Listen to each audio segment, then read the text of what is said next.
I'm Greg, and you're listening to Totally Preventable. Totally preventable. Totally preventable. Totally preventable. Totally preventable. Totally preventable. Totally preventable. For those who are just hearing, you are hearing the Totally Preventable podcast with Diane, aka Grandma, aka Mom of the Hope Recovery Center. And Diane, can you tell us a little bit about yourself, a little of your story? Sure. So I'm somebody that has struggled with great depression, clinical depression, and clinical anxiety since forever. And I'm an old lady, so many decades. I also have been in and out of therapy. I have also been in recovery for 24 years with abstinence from alcohol and tobacco. And I used the AA model as my recovery pathway. And then a few years ago, I was introduced to all recovery by a woman I call my spiritual daughter. Her name is Robin, and she works at the McKinney Shelter. She is a case manager there, but previous to that, she did work at Parent Support Network, and she was the original person on scene here as the supervisor when we first opened at this location. After a fashion, she left and we had a different supervisor. We stayed for a bit and then they moved and I moved to Newport Mental Health. And so with me, I bring that experience of the anxiety, the depression, my experience finding a therapist, my experience leaving a therapist, knowing when that time was right. Going through finding a therapist can be challenging as well. And so I'm very interested in the mental health piece. That's something that I always want to make sure. In fact, we just had a meeting here.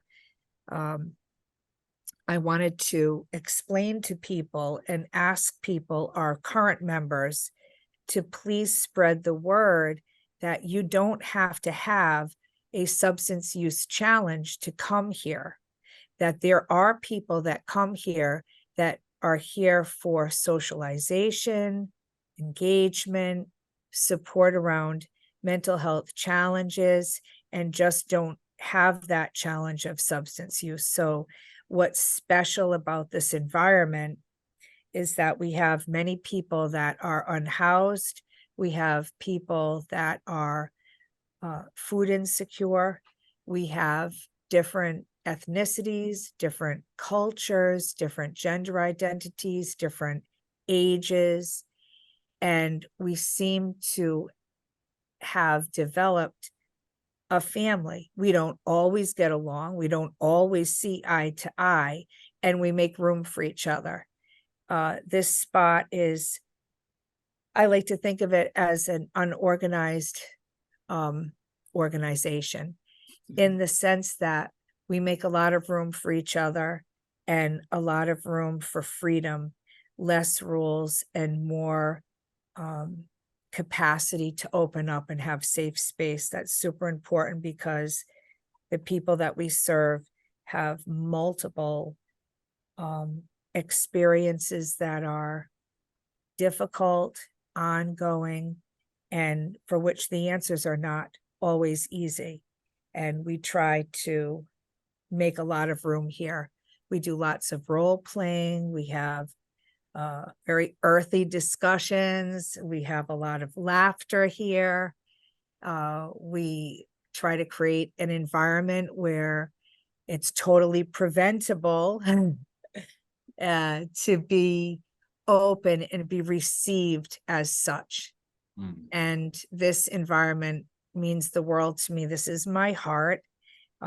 Everyone that knows me knows that this particular location is the location that I am most interested in and the population that I am most interested in. And I feel that I'm capable to be here because I've had a multitude of experiences, including quite a background in violence and being the victim of violence, and robbery and being the victim of robbery. And I could go on, lots of stories. I'm old, so I've got tons. And so I really believe one of the most important tools here is humor. That is extremely important. And I don't care how earthy or how it doesn't, I just want people to laugh, because I believe that if somebody is completely down and out and their self-esteem is so low and their experiences are chaotic, if we can bring them to a place of laughter and find that spark of joy, then that is a beautiful diving board to work from, because now we have opened up life.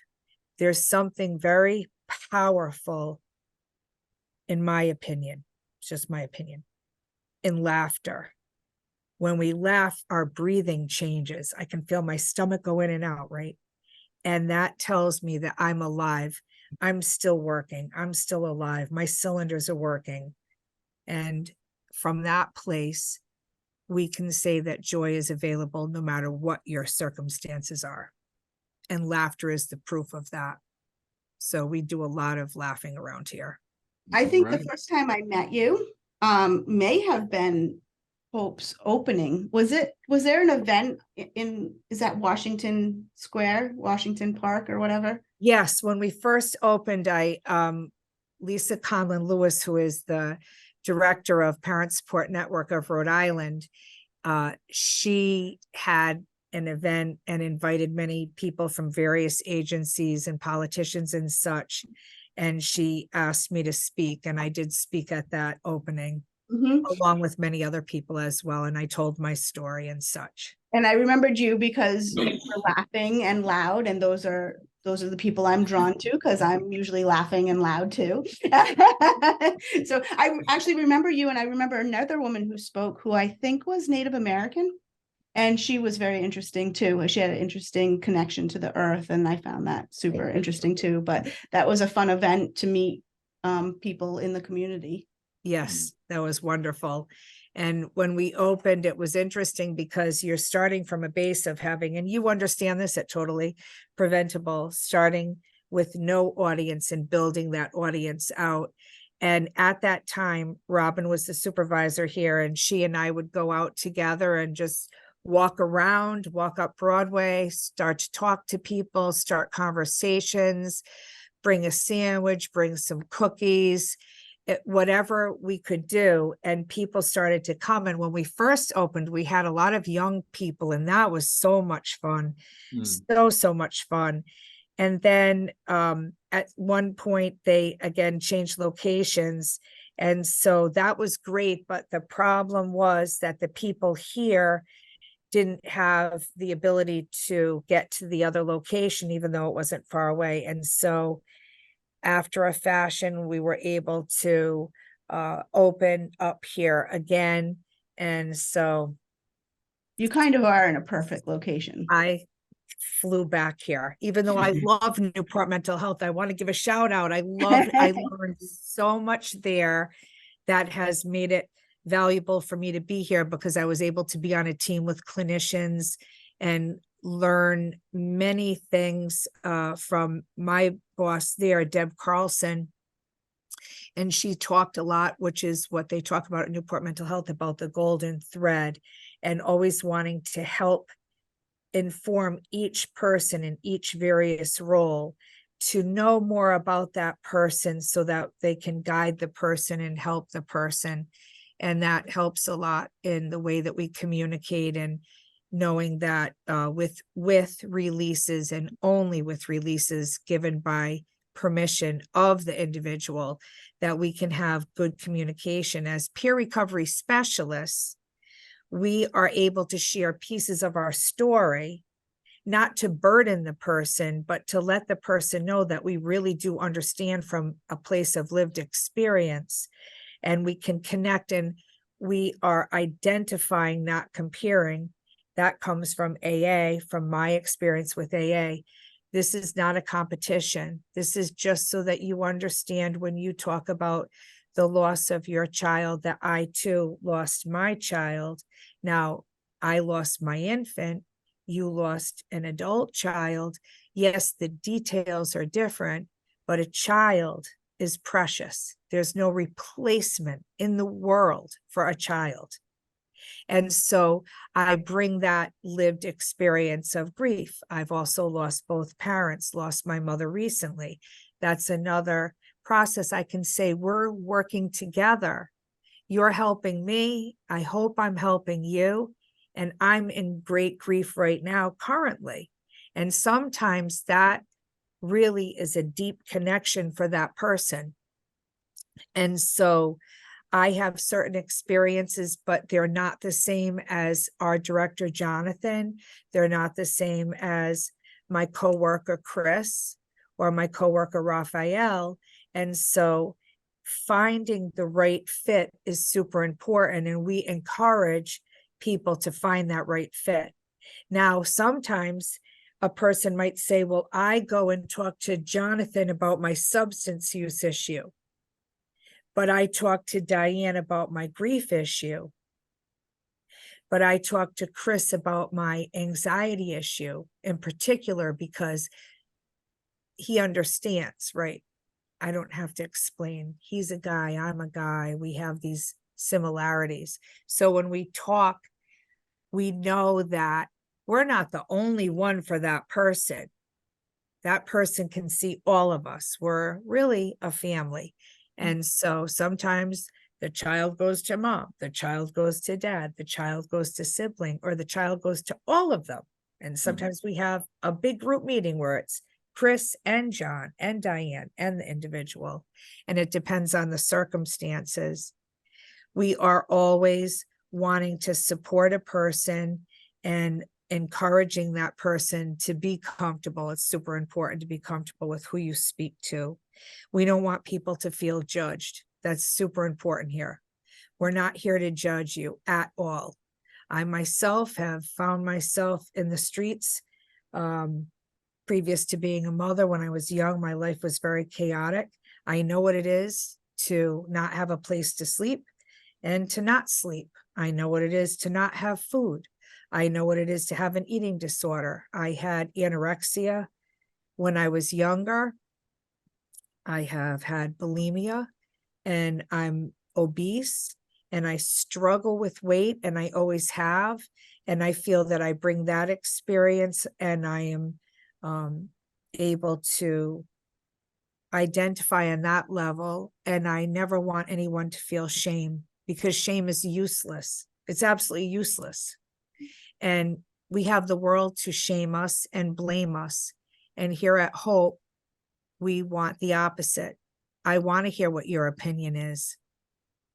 I want to help you to dig in and ask questions of yourself and expect more of yourself without being pushed over the edge. If someone is listening and they're like, I got to get myself to Hope, do they just call you up? Do they just walk in? Are there, do you need insurance? What should someone consider? Right now, we're grant driven, and at this current time, all of our services are $0.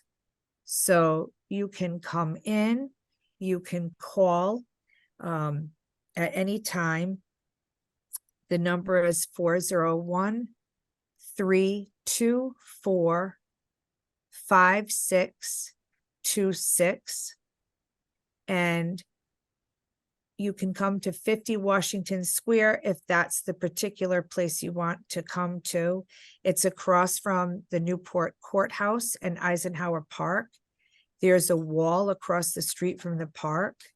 Behind that wall are stairs. You come down the stairs and walk in, and we're right there.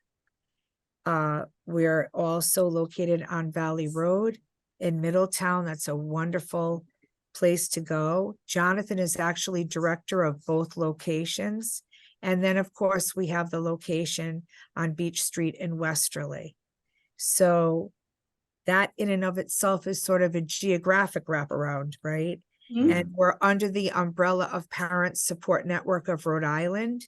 And I also would like to say that we have a wraparound even within the company. So suppose somebody comes here and they have some issues with DCYF, they have some issues with parenting.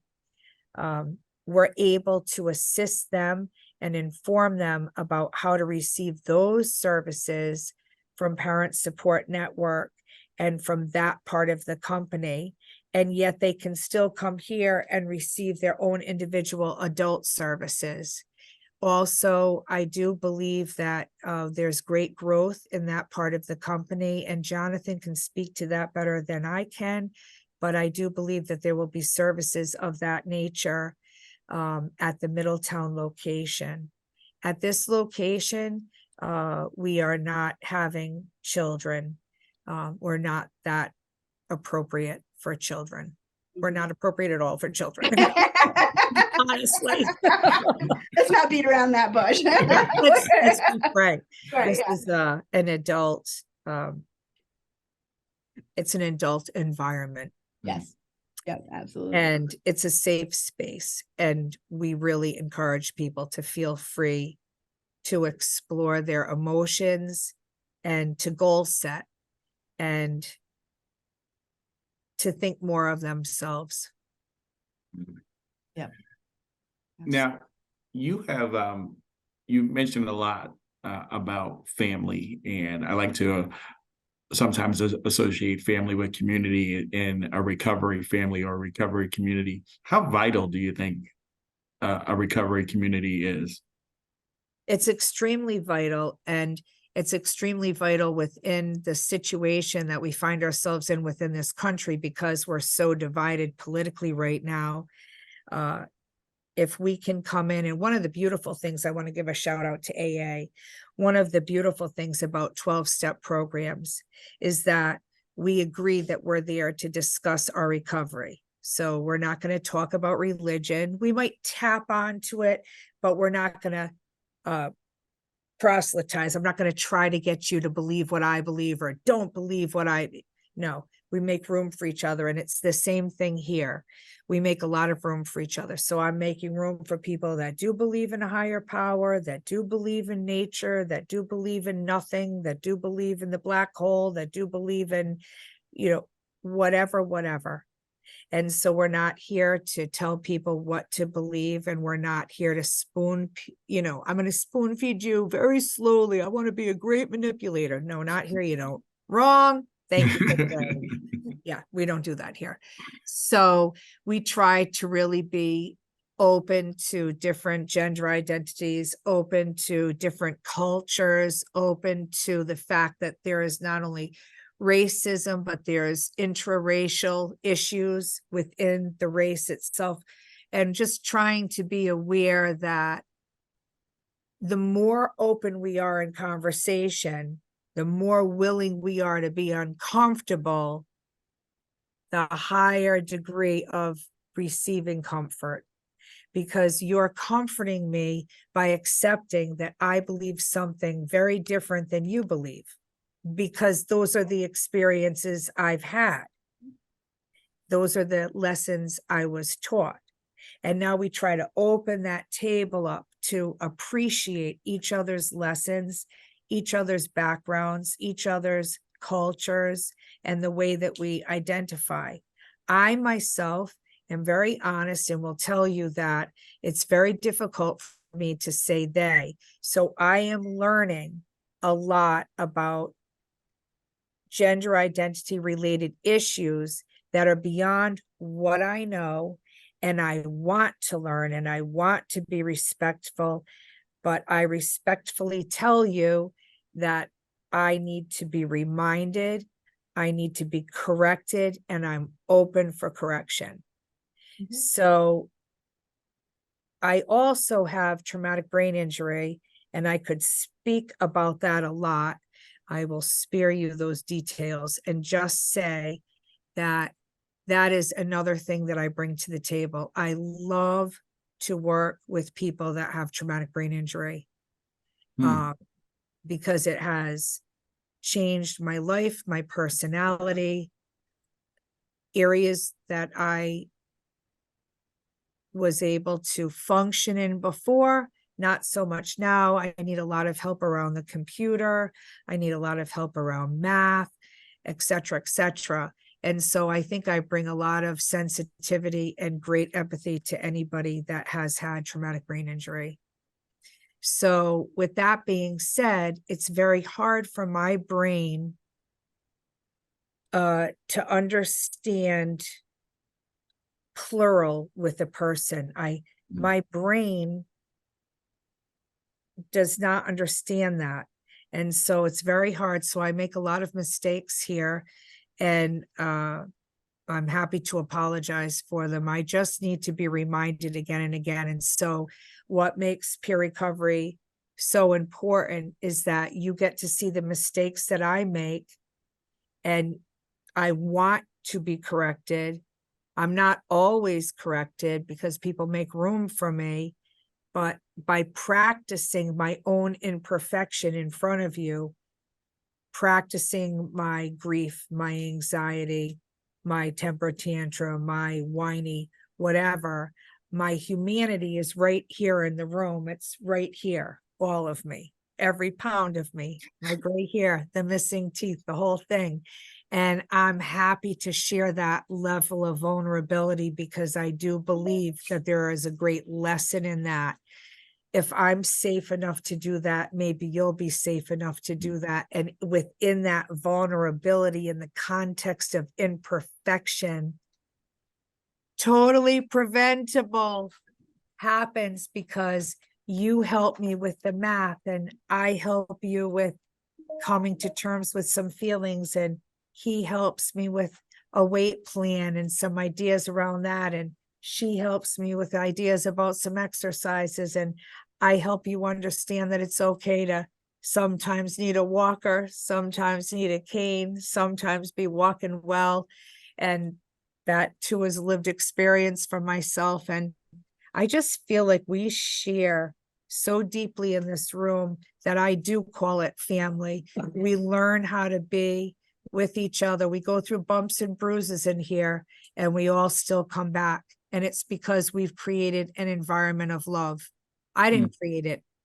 The members create it. We all create it together because we accept each other and we are willing to be corrected when necessary. And we are willing to experiment with role playing and go to some real dark places, but taking humor with us so that we can visit that place and then we can close the door on it and have fun and then go back in later. It's a very sort of wavy place. If you think of the ocean, that's how we are. And that's how grief is. And that's how our challenges are. Sometimes we have lots of symptoms. Sometimes we feel really well and dynamic, independent, creative, imaginative. We're on fire. And then maybe 10 minutes later, something happens and we're sad. We saw something. It reminded us we were triggered by something. And we all support each other here. We all want to see each other do our best. You make me want to run down to Hope right now. Exactly. I'm like, I think these are my peeps. It's like that warm blanket. It's like you just feel comfy. Yeah. Wow. Mm. Yeah, I've learned so much from members here. It's incredible. I tell one member that I'm just so enamored with their thought process and with the gifts they have in communication, writing in particular. I'm absolutely floored by them. And I so often make certain mistakes and they say, well, I know you're trying your best. I don't need to correct you. And there's a grace that happens here. People make a lot of room. I remember somebody saying, oh, well, you let that person lie down and take a nap and blah, blah, blah. So I always say to everybody, and again, I'm not proselytizing in any way, shape, or form, but to me, and I'm very loud about it, I say to myself, what would Jesus do?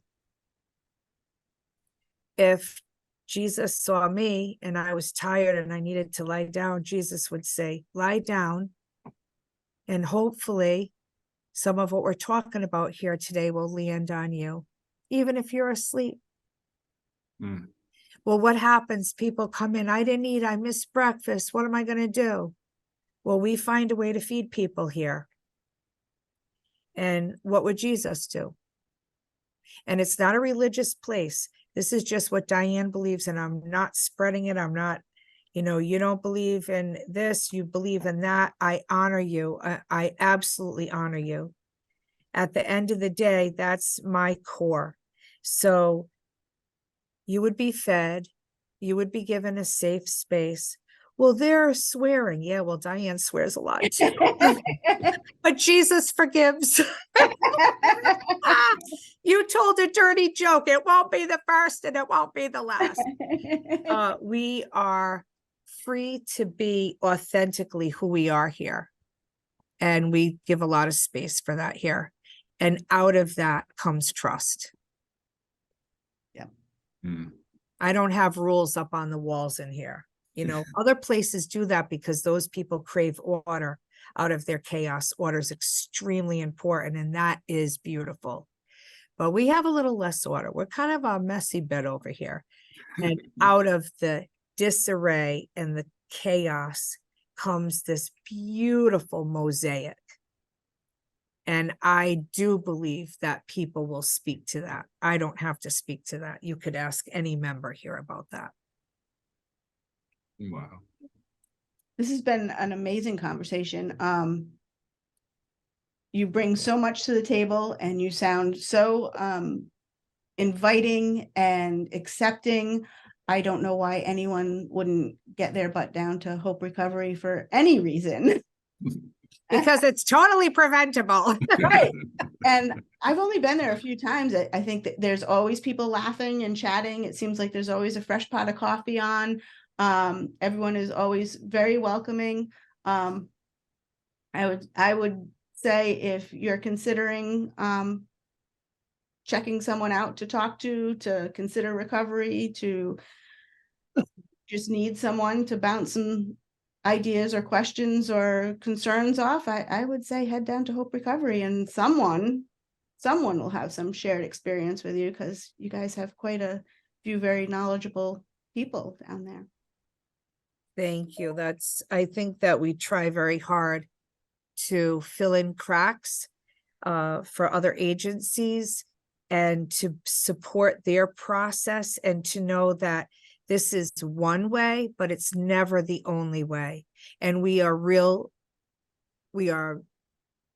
big believers in resourcing people out to private therapists, community therapy centers, such as Newport Mental Health, to Kodak, to medicated assisted treatment. We have a beautiful outreach team, amazing outreach team.